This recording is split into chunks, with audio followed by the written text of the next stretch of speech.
So welcome to the May chapter meeting. Expect the unexpected, complexities in Silicon Valley is our discussion today with Josh Rupert from Hunter Properties. We have some upcoming events to share. We have a sketching together on June 12th. The image is going to be Department of Global Ecology at Stanford. It's the building to sketch, and you can just go on your own at your leisure to go sketch and be socially distanced. And Sasan, who I believe is joining us tonight, leads that program. We have a save the date for Wednesday, June 16th. Our next chapter meeting will be a return to the office part 2. That was from a discussion that we had back in July about what that was going to look like going back to the office. We'll revisit what's changed since we last had that discussion and what that's going to look like now. And then we also have a save the date for Wednesday, June 23rd, 12 o'clock, presented by the Committee on the Environment, our COAT committee.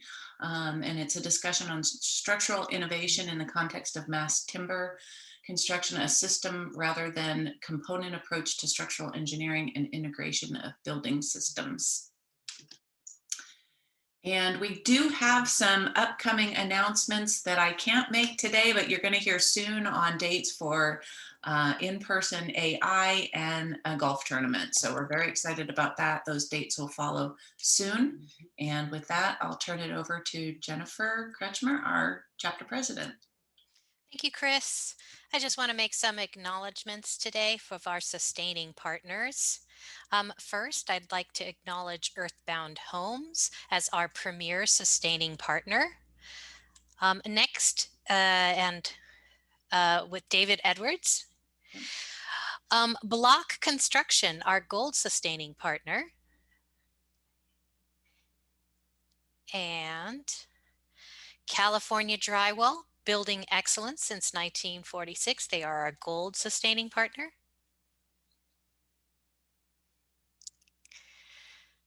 Bayprint Solutions, also a gold sustaining partner.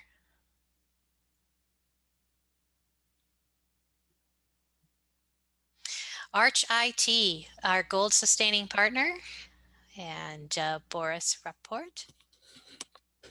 Lionakis, silver sustaining partner.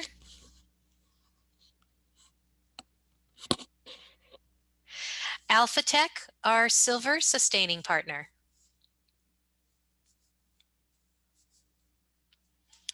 Novo Construction, also a silver sustaining partner.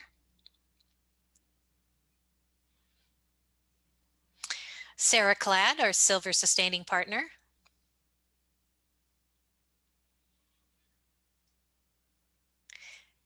And our AWV, represented by Griggs Systems.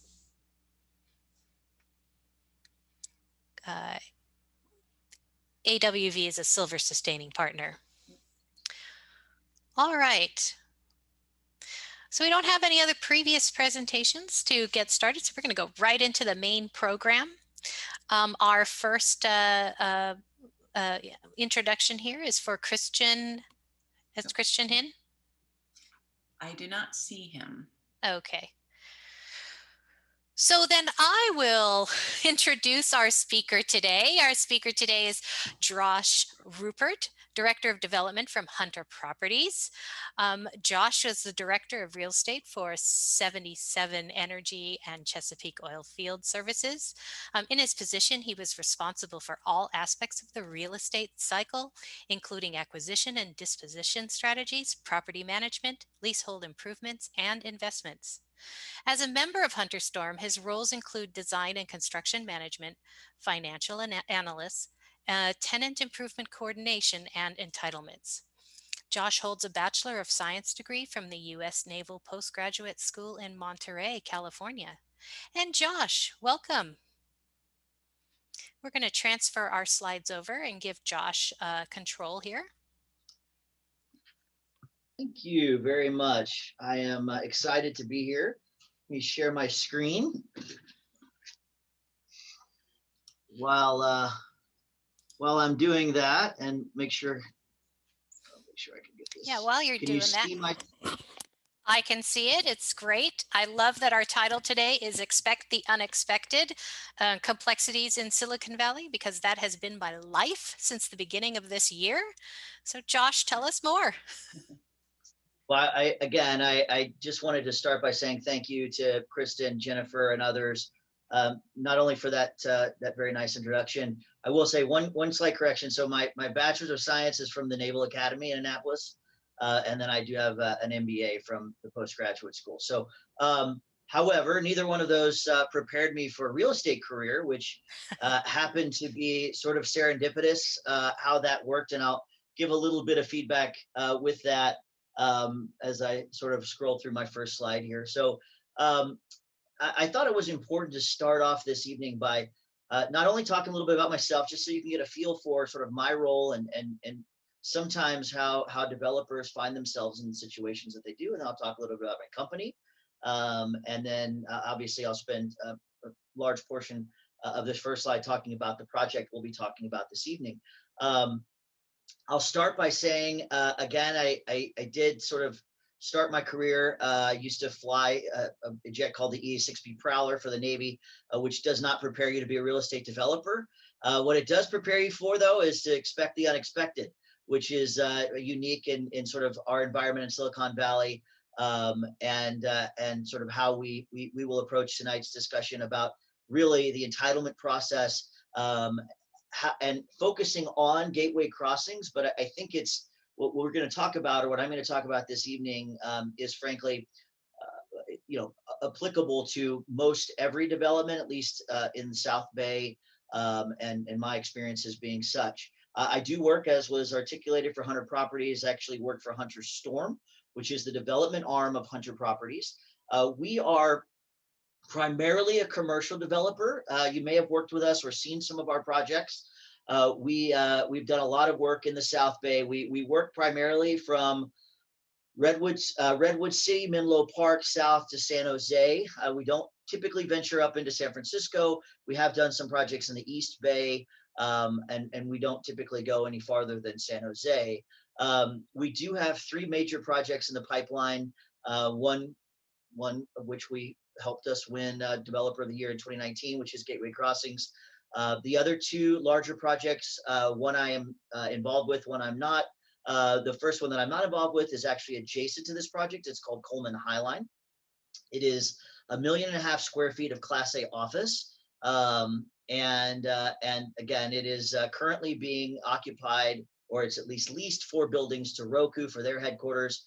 2 of the buildings are leased to Verizon Media, and 2 of the buildings are in the pre-construction phase. We're also the commercial development lead for City Line Sunnyvale, which you may be familiar as was referred to as Sunnyvale Town Center many years ago. It is the redevelopment of downtown Sunnyvale. We are the commercial developers for that, working in conjunction with Ceres Regis, our residential partner, as well as JP Morgan, our primary financial partner. And that image you see in your top right is the AMC and Whole Foods that I was lucky enough to develop, which I will say, for at least the theater, I'm obviously biased, but you should go and see it. It's amazing. It's beautiful. It's probably the nicest theater in the AMC portfolio. Obviously, the COVID restrictions being minimized, they are open and operational, and hopefully you can get an opportunity to see it. So, but with respect to the project we're going to be discussing this evening, it is Gateway Crossings. It's a 1,565 unit apartment complex that's broken up into 2 phases. Phase 1 are 2 buildings, approximately 725 units. Phase 2 is 840 units. It does include a very robust offsite program, 45,000 square feet of ancillary retail, which I'll discuss as part of my presentation, and a 225 key hotel. And we have executed a ground lease for the first portion of the design and development with Holland Partners, who's headquartered out of Washington. They're primarily a residential developer. And so what we found at least in Hunter Storm is that entitling residential, we're focused primarily on commercial. I think all developers now in Silicon Valley have a bit of residential in their background. We've gotten pretty good at entitling residential, but then when it comes to the development, in particular the design, interior design, we look to residential developers to help us with that. So there are 5 learning objectives today. I will state again, for the record, I'm not an architect. I don't even play one on TV, but I do hope to provide you with some lessons today that I've learned. I hope that it's informative for you. I intend on getting through the presentation. I don't know what the typical process is for the AIA. I've got no issues with any questions that may be asked during the presentation, or you can hold those to the end, whatever you prefer.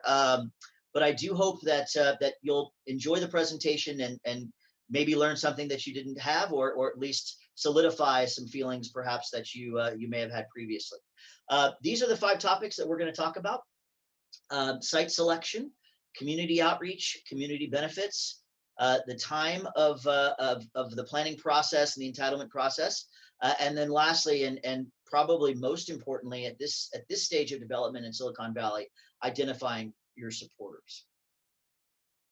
So I'll start off by giving you a general overview of the Gateway Crossings project. And as you can see, I selected this particular site plan because I think it encompasses really what our partners, Deke, Hunter, and Ed Storm envisioned when they first acquired this project and this property back in the middle 2000s. And what they envisioned for this site, and for those of you that may have remembered this site from previous occupants, the site at one time actually went over the entirety of Avaya Stadium west to the Gateway Crossings. It was part of a larger FMC site. They did some really impressive things at this location. I'm fairly certain that the Bradley fighting vehicle was designed and developed at this location. One of the stories that we like to tell is when we were doing the demolition and the work for the initial Coleman Highline project, when they were starting to do some of the ground demo, they found some really interesting items in the ground, old sort of military things that you might expect from a site that was developing equipment like the Bradley fighting vehicle. And so this site was originally just the Coleman Highline site was originally developed first. And again, these 4 buildings that are located on the east side are the Roku buildings. The far western buildings of Coleman Highline are the 2 Verizon buildings. And when we looked at this, we felt like this Gateway Crossings parcel, which is approximately 23 acres in size, was the perfect residential component for this larger master plan, which is bookended by these 2 retail centers, one by the Costco and one by what's referred to as Coleman Landings. And so it was important for our team that we identify sites that we think we can hold, and then more importantly, that we think we can develop in the future to a benefit of all. So the first item that we sort of look at in almost all of our sites, commercial and residential related, are their proximity to mass transit. And so in this case, as you may know, we are across a pedestrian crossing, or across the tracks, if you will, from the Santa Clara train station. And when we're doing any of our site selection, we often look for locations close to mass transit. Obviously, TOD has become sort of the buzzword for all mixed use development.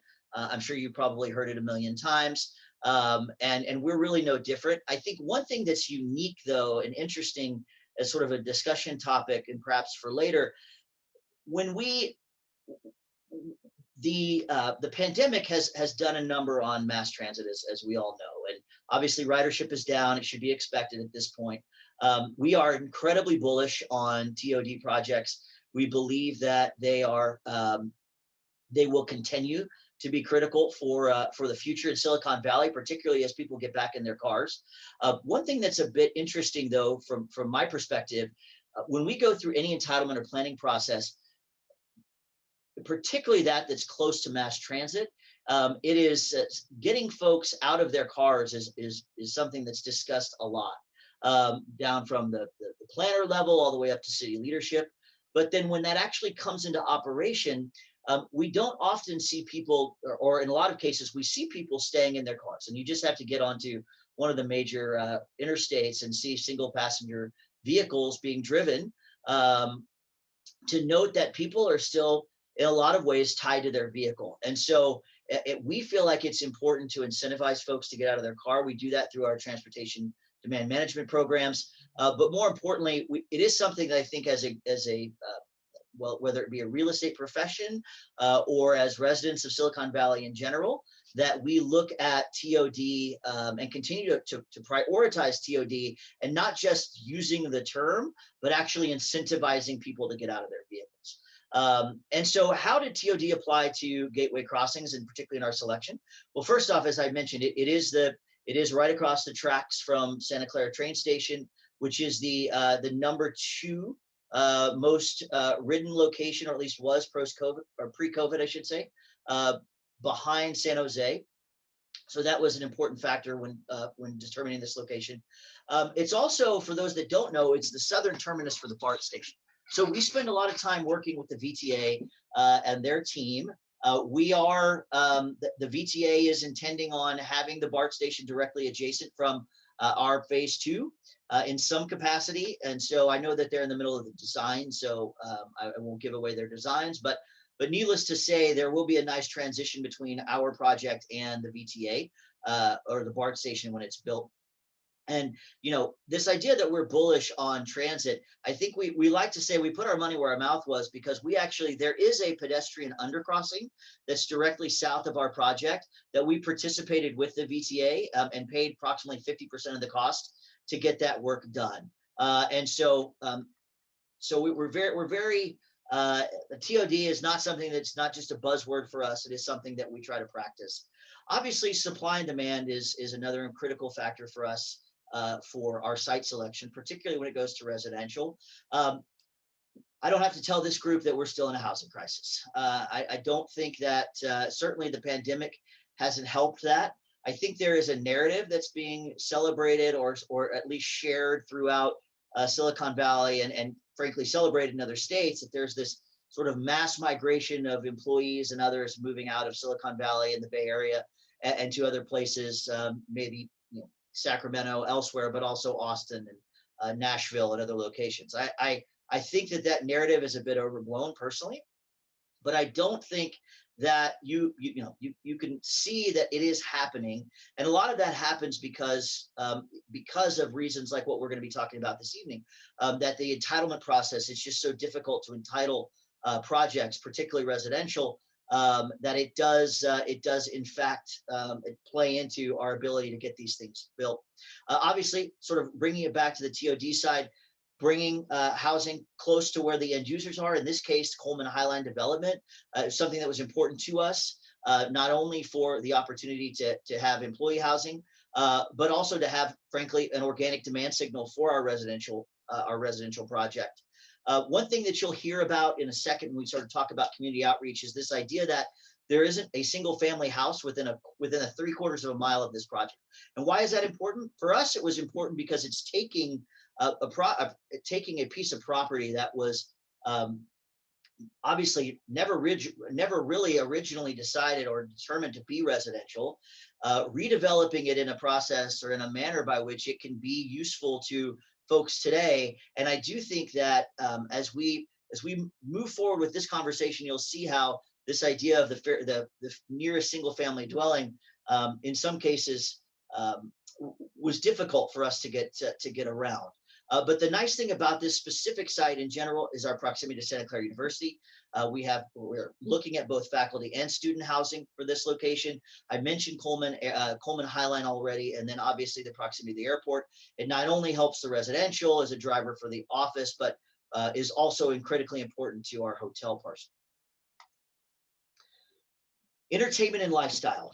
I'm going to spend a little bit of time on the next slide talking about retail, so I won't steal that thunder, but I do think it's important that we all recognize that today's resident or today's office tenant, they're looking for locations where they can work, live, and play. And so we feel like while this isn't a traditional location in that regard, and that we don't have, a tremendous amount of lifestyle or entertainment. We do have a Via Stadium, which is within half a mile of our location. It's actually not a Via Stadium anymore. It's PayPal Park. But they are within a half a mile. They don't obviously have daily events, but they do typically have weekly, certainly monthly events that we expect our residents and our office tenants to go to attend.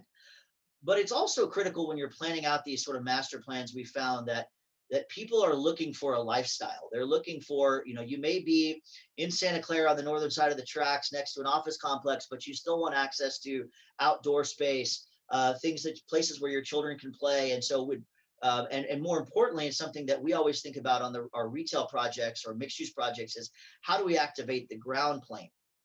And so we spent a lot of time on the design of this project with, frankly, a lot of influence from the community, which we'll discuss in a few minutes, as we move forward with planning out our public park and our retail component. So on the public parks, there is 2.5 acres of public park that we're going to be dedicating to the city of Santa Clara, primarily to help offset some of our park fees, but also because we think it's important, again, to have this open space. There is a 2-acre park that will be part of the phase 1 construction, which will include these items that I've listed here: playgrounds, the dog park, barbecue area, a tremendous amount of green space. It will also have something that we hope will be a bit of an iconic sort of driver to the site, and that's what we're calling Tavern on the Green. So Tavern on the Green was something that came out of the plan check process, or at least actually the city council process, approval process, in our attempt to bring more retail to the site. And we were really motivated by the Tavern on the Green in New York City, and sort of taking this concept of bringing a restaurant bar. It's approximately 3,500 square feet is what we'll be developing. And hopefully it'll be something that will bring people to the site, not only outsiders, outside of sort of our sphere of organic, patrons, but also be a place that our residents and our office tenants can mingle at as well. And obviously, the one item that we're very bullish or very excited about is downtown Santa Clara. So those of you that have not been following, downtown Santa Clara is becoming a location again. The city has spent a lot of time on this project. They've got a lot of community organization. They actually have a community organization now dedicated to downtown Santa Clara. And when that project is built, we expect that both the tunnel and the BART station will act as a conduit for our residents and others to come back and forth, and so that we can patronize our organic retail as well as the downtown. Sort of the final thing that we sort of look at, or we do look at when we're looking for projects, and primarily in this case residential projects, is the proximity to retail. Now, one thing I will say, and I'm going to spend a bit of time in probably 10 minutes talking to you about retail as a community benefit. But I want to give you an idea as a retail developer of sort of how retail is being viewed in our minds going forward, and sort of what we had to do on this project in particular to get it entitled.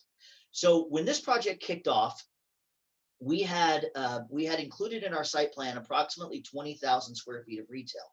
We commissioned an economic report that validated that was the absolute top that this area could support, given the proximity of the other centers, both power centers and otherwise, that are close by. And for us, as you all know, as architects, the one thing you don't want in a multifamily location is dark storefronts. So we're dead set on this 20,000 square foot of retail, but fortunately or unfortunately, depending on how you look at it, throughout the process, and in particular as we were going through the approvals through City Council, we were asked and we agreed to increase the number of square footage to from 20,000 to 45,000. And that you'll see that when we go to some further slides. The lion's share of that is on a new public paseo that we've developed in our phase 2. We've designed this hopefully to accept a small boutique grocer, some additional food and beverage, some of these lifestyle tenants that will help activate the pedestrian ground plane. But we also are not sure, and we're just sort of hoping in some regard that we'll be able to fill these seats. So despite the fact that we know now that retail is struggling, particularly post-pandemic, and and we are in a lot of ways, we the public is in a lot of ways to blame for this, because brick and mortar changes, particularly as it has happened post pandemic. A lot of that has happened because people have chosen to patronize online. We obviously all know the reasons for that. I shop online myself, so does my family. But as you do that, in a lot of times you take away from that street access, or that walking access to a brick and mortar location. And the cities, however, and the residents for that matter, are still want retail as part of their projects and still asking for it to get entitled. For us, though, as it relates back to this site in particular, it does improve marketability. The locations that we are close to, both the Costco and Coleman Landings, which is the center at the end of the street. And again, bringing it back to sort of this idea of TOD and otherwise, it does minimize or help minimize vehicular miles traveled. One interesting thing to note here is that we were part of the development for the new Costco that's off of 85. And there's a large residential development that has occurred across from that. And as we were wondering if people would actually walk to the Costco. Sure enough, people are walking to Costco. You would think that Costco would not be a retailer that people would, because of the sort of bulk purchasing, that they would walk to, but sure enough, people are bringing wagons and walking to the Costco. So we sort of expect that to occur here as well. One of the nice things that we're doing to help this Costco is we're actually building a new signalized intersection at the Brokaw location, which is here. When designing or approving this Costco originally, there is only one way into it off of Coleman. That's a right-in turn off of Coleman going southbound. There isn't a left turn off of Coleman going northbound. So there's a lot of stacking that occurs at this location. And so we're hoping that stacking doesn't impact our residents. So we agreed to build a signalized intersection. We're hopeful, very hopeful that will help us moving forward. And it looks like there is a question. I'm just going to check it real quick. Okay. That was just a question from Kristen about calling on the phone. So those are some of the elements that we look at when determining, and you can see the lineup, the marketing plan, merchandising plan that we have at both these locations. And again, none of these are, except for the Costco, of course, and perhaps the In-N-Out Burger, are things that you would necessarily relate to driving residents or office tenants to a location. But what we found is that really any level of retail, as long as it's not something that's dilapidated, is in fact marketable and helps us drive our decision to select a site. So we're going to start getting into sort of the more, I would say, maybe not unique to Gateway Crossings, but unique things that we dealt with at Gateway Crossings that hopefully you'll find interesting. The first slide here is related to community outreach, and I'll go into it in more detail, but I thought that this was, and let me clear out that annotation. I thought that this was an appropriate slide for a lot of reasons. And I've identified what were the four influencers or stakeholders, if you will, outside of ourselves in the Gateway Crossings project, as the city staff, local leadership, local activists, whether they be residential or otherwise, and then our financial partners. And I thought that the developer or the design team is intended on being sort of at the intersection of these sort of these influencers. And you can see this explosion, if you will. And I think that's important because a lot of times you will identify these stakeholders and they will have differing opinions as to how a project should be built. And one of the things that developers that we have to deal with is how do you prioritize those stakeholders, and do those priorities change? And I will say from our perspective in this project, that absolutely happened. When we started this project, and should be sharing a timeline here in a few minutes, when we started this project, the primary influencers for us were city staff and leadership. As we got through the planning commission process, it stayed that way. As we got to our first city council meeting and sort of were introduced to the dissension, if you will, that we had from some of the activist groups, we realized that that they were then becoming the stakeholder or the most primary influencer of this project, and that we needed to quickly bring them on board and bring them into the fold, if you will, in order to get this process approved. So I'll be talking about that in more detail later on, but it is interesting, again, as you think about this diagram, that these two forces may actually collide, and even though they are potentially equal stakeholders, they may have differing opinions as to what's important. If I can leave you with one thing this entire evening, one thing I will say is start early. Your community outreach absolutely has to start early. And I will raise my hand and say, I made a mistake, frankly, in our community outreach in this project early on.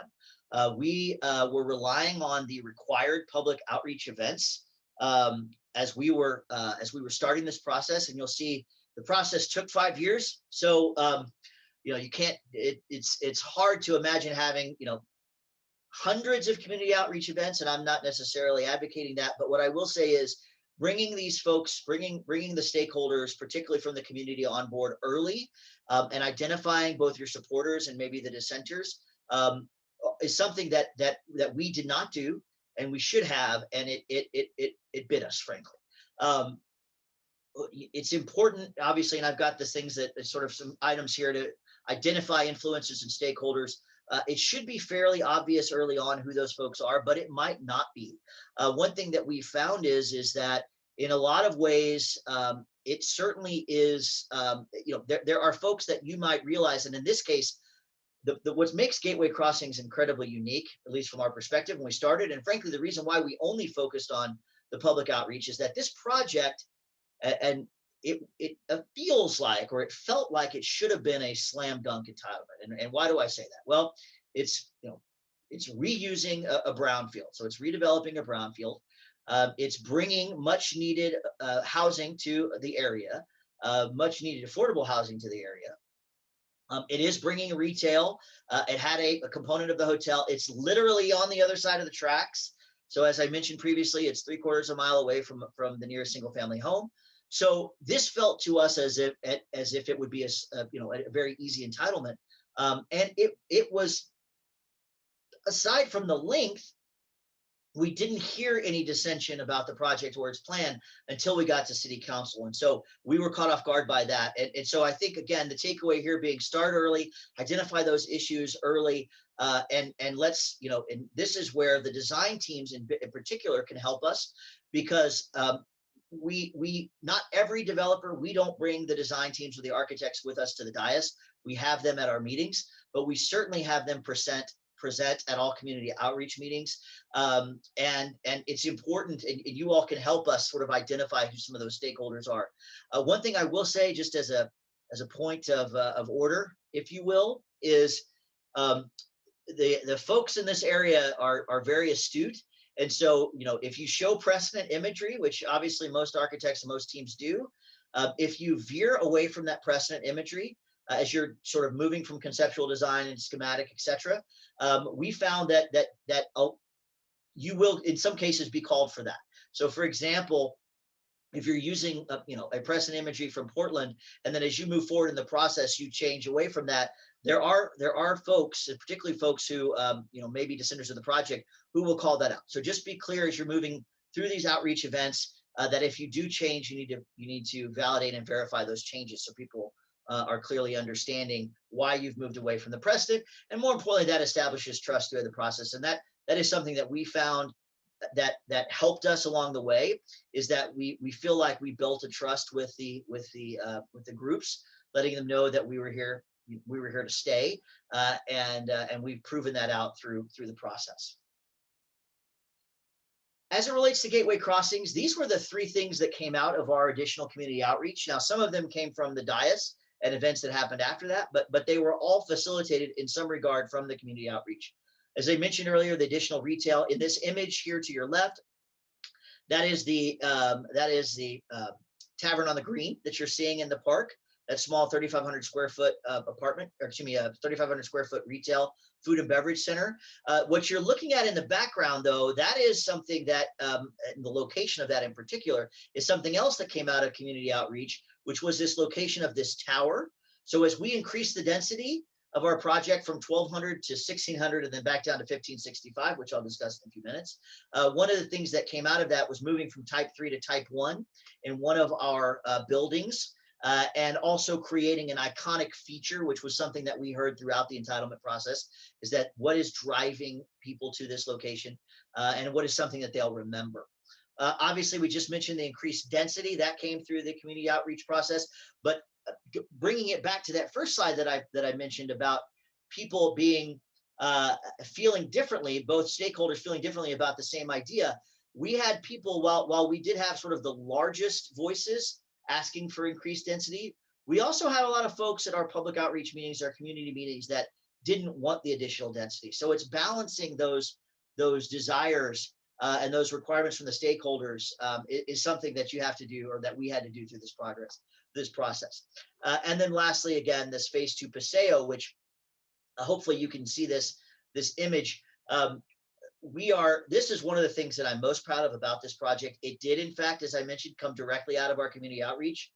You can see, or you may not be able to see, right above where the retail center is at the bottom left corner is the pool to that building, so that the intention being that you can activate that streetscape even from activity at the second level. And then we do have a half an acre public park that's lining that, which will again allow for offsite dining, outdoor dining, and activation of the streetscape, hopefully from morning to night. Community benefits, and this is an interesting slide for us as developers, because obviously from our perspective, the end of the day, everything comes back to, can you underwrite it? And as you know, as the design teams, everything is a zero-sum game. The required fees from the city are such that they have become, in some regard, so enormous that we are forced to offset in some regard in order to keep the returns required from our partners to build these projects. And so, every increase in cost requires a decrease somewhere in order for us to underwrite this project. And so how does that really relate? Well, the development agreements, as you know, typically lock us into our fees. We try to lock in our fees early so that we can help underwrite the process, mitigate some of the risk involved. But there are things outside of the development agreement that will come to play when it relates to community benefits. And obviously, when we're building commercial, typically there's some type of fee that we have to pay for office. As it relates to residential, that development agreement may relate to affordable housing. It may relate to additional fees. One thing that will be outside of the scope of the DA that typically does pull on pro formas are the school fees. There is a mandated minimum school fee requirement at Sacramento that Sacramento publishes annually, but oftentimes we're approached by the school districts for additional benefits. We actually agreed at this project to provide an additional $250,000 to the school. We divided that amount up into two separate sections. Neither one were a traditional cash payout. One was a Charlie cart, which is essentially bringing a small kitchen, if you will, on wheels to Santa Clara students, and it teaches them how to cook. It also teaches them the benefits of healthy living, healthy eating, and then we're financially supportive in planting some trees. So that was our way to get creative and get support from the school district on our project. Affordable housing I listed here. That's an expectation at this point. Most, if not all, jurisdictions have now do require an affordable housing component when entitling your project. Interestingly enough, though, our project, this Gateway Crossings project, was grandfathered out of that requirement. We submitted our planning application before that. Before it was approved by the city, and so we actually we do have affordable component in both phases. It's 10% for phase 1 and 15% in phase 2, but that was something that we agreed to as a community benefit. That was not something that was forced upon us. And then lastly, this idea of retail as a community benefit. I think that's something that we as a design, as a retail community need to start sort of becoming comfortable with. And particularly, I think local municipalities and residents need to understand how retail is being treated. So, keep in mind that as we move forward with these retail projects, especially post COVID, COVID was really difficult. I don't have to tell this group was really difficult to retailer and detrimental to hospitality. And so it's in some regard, I guess it's a bit of clearing out some retail that maybe was the model was older or broken. But in a lot of cases, it was just the fact that retail in general, and we talked about some of the reasons why, patronizing, the online and whatnot.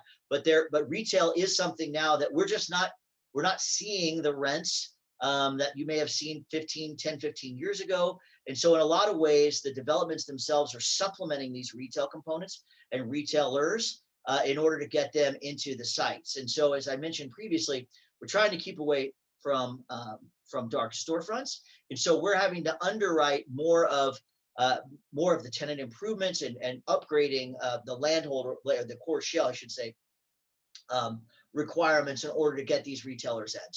So I say it's a community benefit because it's costs that's being supplemented by the development. And unfortunately, it doesn't get recognized as that, even though that is something that really, if in a lot of cases, if given the choice, we wouldn't be doing.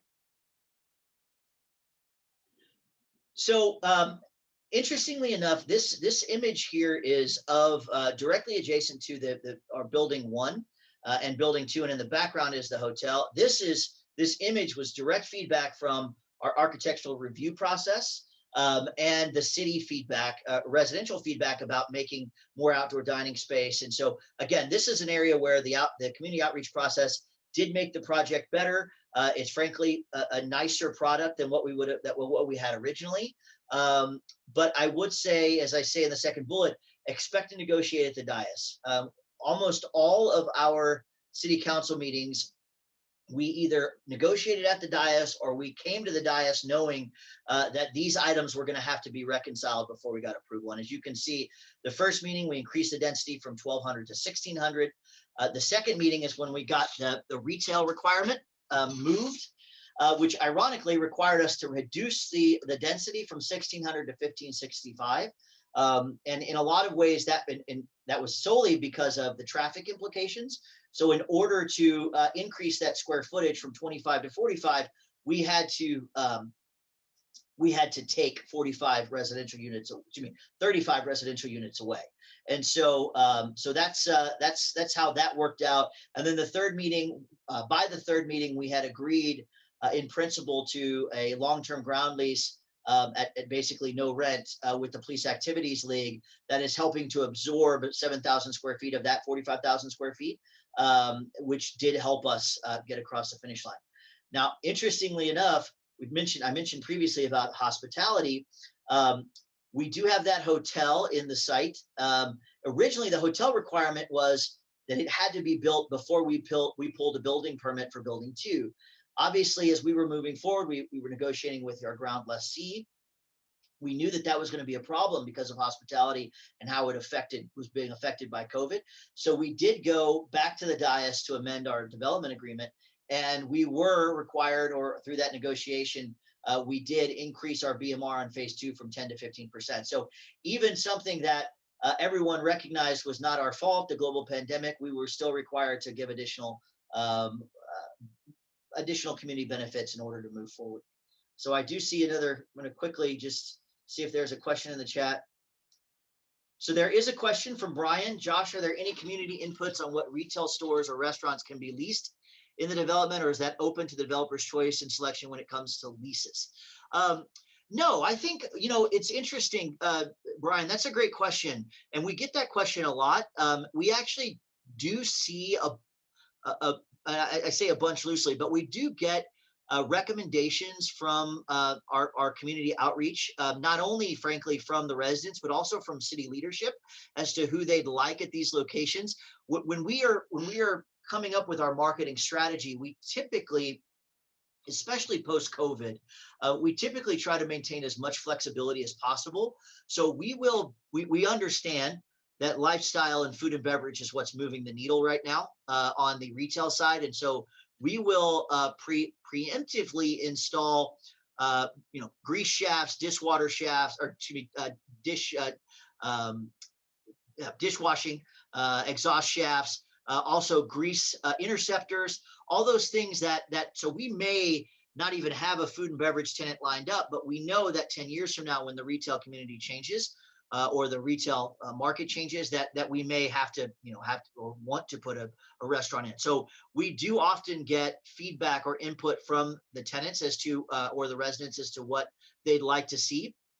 Another example as it relates to Gateway Crossings is we have a 10,000 square foot floor plate for retail in phase 2 that is intended on hosting a sort of a niche or boutique grocer.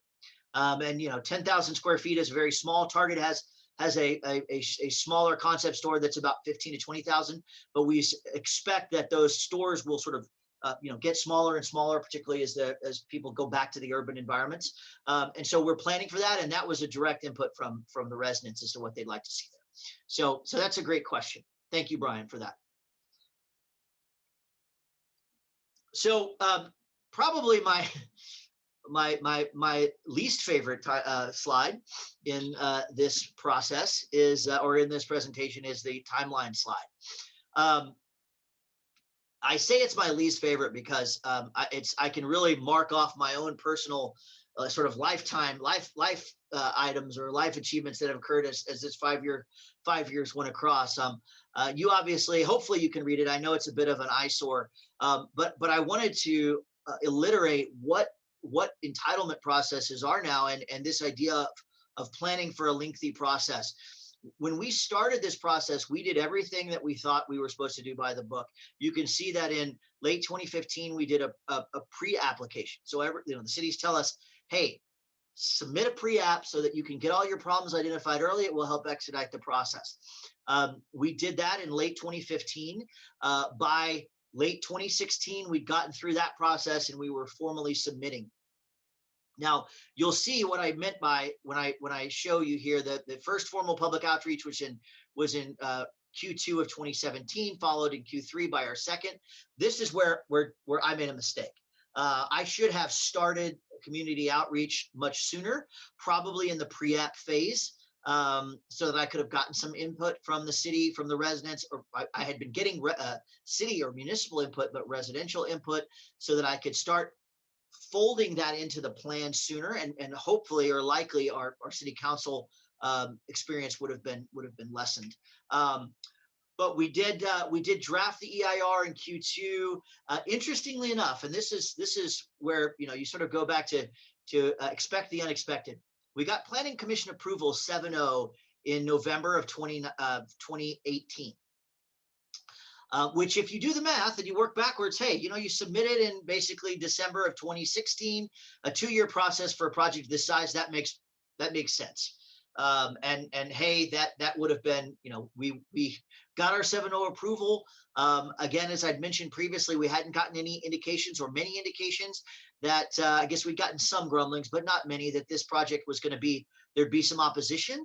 And so we found ourselves, and after the 7-0 Planning Commission, we really felt good that this was going to get approved in the December City Council meeting.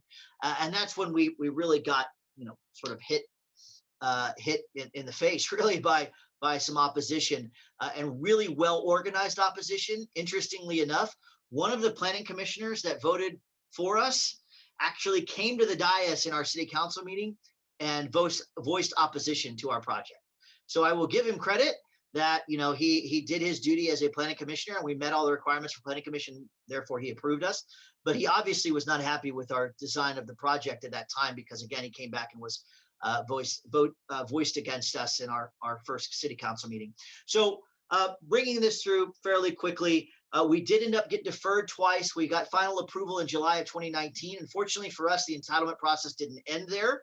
The city of Santa Clara has a architecture review process that is not part of the formal approval. And we started that in early 2020, and we just got approval on that in April. So again, this process is long. Maybe we could have gotten through with only 1 or 2 city council meetings. I think if we had started that outreach earlier, we would have. One of the, and for those of you that are counting the time, I promise I've only got 2 slides left. If one of the things that is a unique driver to the time frame of the process is CEQA.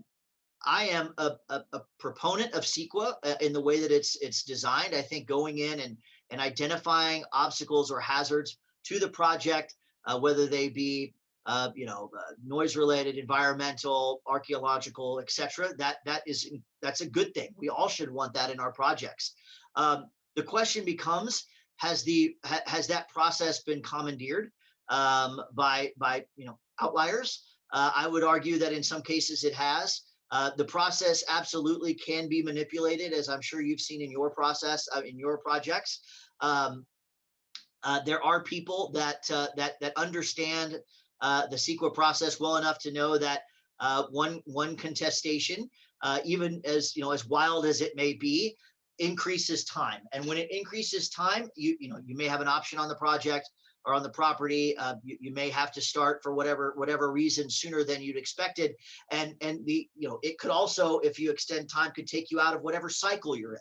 So maybe you're no longer underwriting to the inputs that you had originally had estimated. And so we found that unfortunately we did not have a CEQA contest on this project, and we have on one of our projects has been contested, and it was a 2-year process. And 2 years you're racking up legal fees and time and other things. And so this is something that as we move forward and as real estate professionals, if we can somehow get the CEQA process, I don't know if streamlined is necessarily the right word, but certainly to a point where outside actors are not using it to forward their own agendas, then I think the process will be better. Because again, the CEQA process as it was originally designed is good for all of our projects.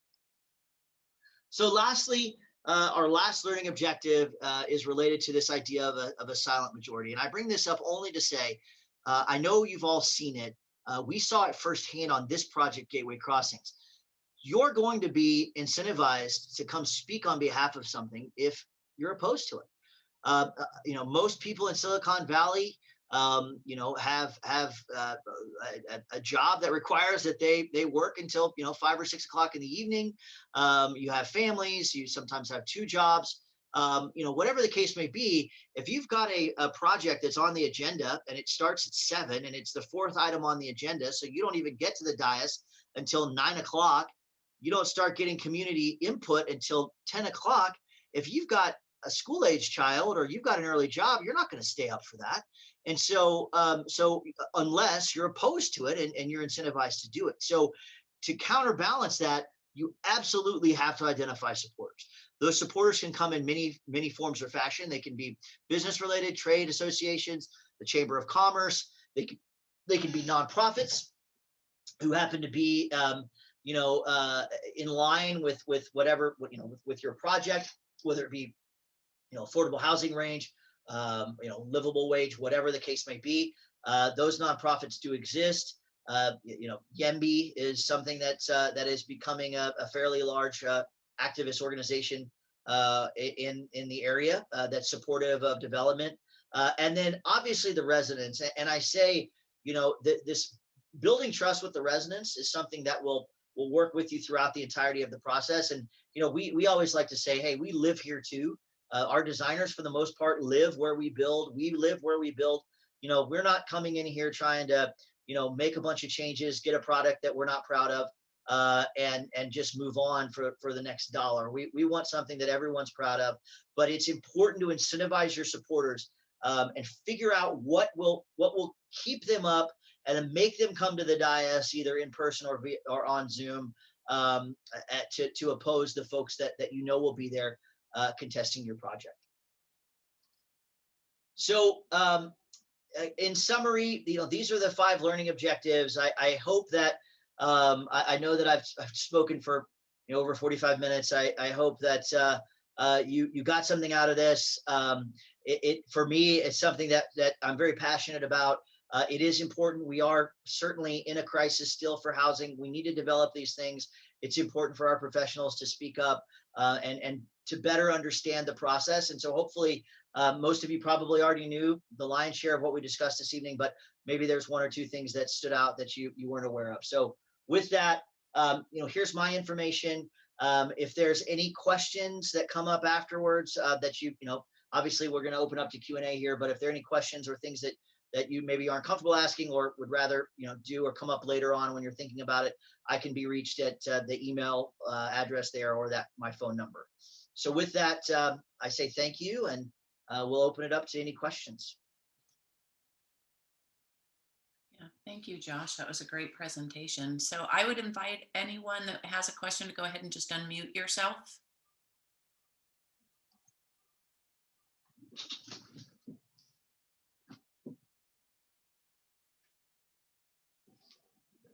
Conversation. There has to be a question. There has to be at least 1 question for Josh. Well, Josh did such a great job presenting this project. I'm actually very excited about this. This is an area that I have kept my eye on. I've taken my children to that train station many, many times, and I'm really glad to hear that was part of the transit plan for this project. So yeah, anybody have any further questions for Josh on this? I have Well, as questions. someone who's susceptible to flattery, Jennifer, I do appreciate that. And Brian? Yep. When it comes to the CEQA process and timeline, is there any way to be able to negotiate kind of the CEQA schedule that they give you right up front, or are you just stuck with whatever they give you in that whole process that's been drawn out? That's a great question. I don't know if negotiate is the right word per se, but you do have the opportunity to expedite or to shrink the duration of that. But you have to be, that's a situation. And it's interesting because one of the things that I find unique about the CEQA process is how the cities manage it. So for example, Santa Clara allows the applicant to be involved with the CEQA process, reach out to the CEQA consultants. There's a lot of dialogue directly, which allows for the questions to be as they're going through the process, it expedites it because you're talking to, obviously with input from the city, but you're talking directly to the CEQA consultant. Sunnyvale, on the other hand, they don't allow us to talk to the CEQA consultants at all. And so, they're acting as a conduit and filtering information. And so, as sort of not as a part of this project, but as the downtown Sunnyvale, City Line Sunnyvale project, that was a long CEQA process because you were acting as the conduit. In this case, the CEQA process itself was pretty normal. We did a very, David J. Powers, who was the CEQA consultant, and the city staff did a nice job of managing it. It was obviously elongated as we move forward with our negotiations at the dais, and that's where it got a bit tricky, right? Because every time we changed our project's plan and our project narrative, you had to update the CEQA documents. So, as I mentioned, we went from 1600 to 1565 because we went from 25,000 square foot of retail to 45,000 square foot of retail. So we were managing, honestly managing the sort of our go no go point from a density perspective. Do we have to redo the entirety of the EIR? And so it is something where the process, I think, can be managed so that the duration is shrunk. But there's so many requirements, 45-day notification periods and 60-day response periods and all these things that unless you're managing it, and I will admit, I will give kudos to the city of Santa Clara and David J. Powers. They managed it as well as they could. Obviously, they had no control over the negotiating at the dais. So Josh, we have a question from the chat from Letitia. She wants to know, what do you see are challenges working with architects in general? Well, knowing Letitia, hi, by the way, it's good to see you again. Wow, that's not a loaded question with the AIA. You know, I think every developer is a little bit different. I'm speaking from sort of Hunter Properties, Hunter Storm. I think one of the things that we pride ourselves on is, you know, we like to say we have one design lead and he sits 4 offices from me, and that's unique. But we also understand what our strengths are. And we recognize that you know, we try to gather the best design team that we possibly can, and allow them to do work. I think the one thing that I've found that has been difficult to manage, and it's interesting. I sort of got reared with development, as was brought up in the introduction, on the Southwest and the East Coast, where we weren't looking to win architectural awards. We were looking to put, you know, equipment and people in an area, right? So when I moved out here, there was a propensity for really a nicely designed product, particularly our Class A office. And I think managing design versus cost is one of the hardest things that we have to do. And then sometimes that does come down to, you know, sometimes we go to our contractors and say, no, we absolutely want this item. We recognize that it's more expensive than the alternate, but we want that. And likewise, we sometimes have to go to our architects and say, hey, I know you really want this, and it may be what keeps you from winning the architectural award this year, but I can't underwrite it otherwise. And I will say generally that all of the architects and designers that we've worked with have been very good at receiving that. But we put so much into it, right? I mean, I think that's the other part to this that's so unique about being out here is a 5-year program is long, right? I mean, that's a life cycle. I mean, heck, you get a kid born and into kindergarten by that time, you know, you graduate in college in that time, right? So you're getting to, we have relationships with our design teams that goes beyond, you know, developer and architect. In a lot of cases, we're friends with these folks. And so it makes these conversations easier in some regards and sometimes harder. But I will say, you know, and I'm not saying this just because I'm in the AIA group, although I do have some self-awareness, that we've had great architects that we've worked with, great design teams in general. And I think our projects show that because, you know, we have won a bunch of awards. So assuming that's the metric that we all use, which I think it is. So that and being rented, obviously getting our projects occupied for developers is the final metric. But that's a great question, Letitia. And it is good to see you again. Yeah. And you know,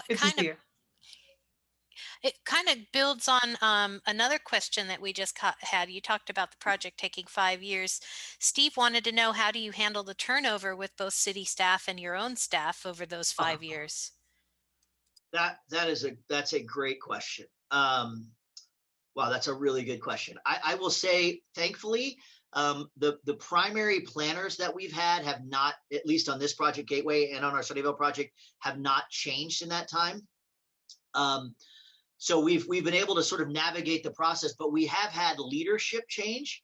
And, you know, think about negotiating a DA where you've got all these complex issues, and then the city manager leaves, right? Or the assistant city manager, or whoever they have negotiating on their behalf. It does make it much more difficult.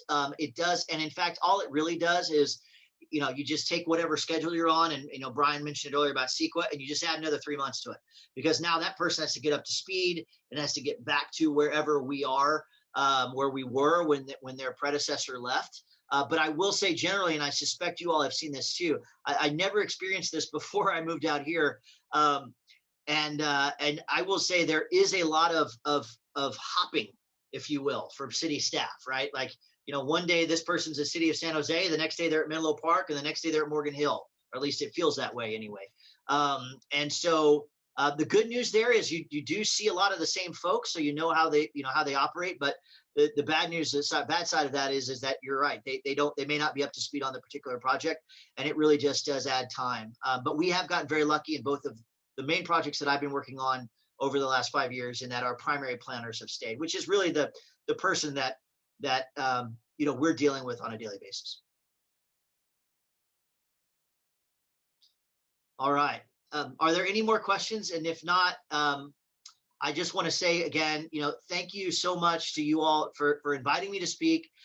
anytime we have the opportunity to talk about our projects and our company, we jump at that. I do sincerely hope that I know 49 minutes, man, I was boring myself there. So hopefully I didn't overly bore you all, and you got something out of it. And, I hope that our paths cross going forward and that we have the opportunity to work together on some great projects. So thank you all to Kristen and Jennifer for allowing me to speak.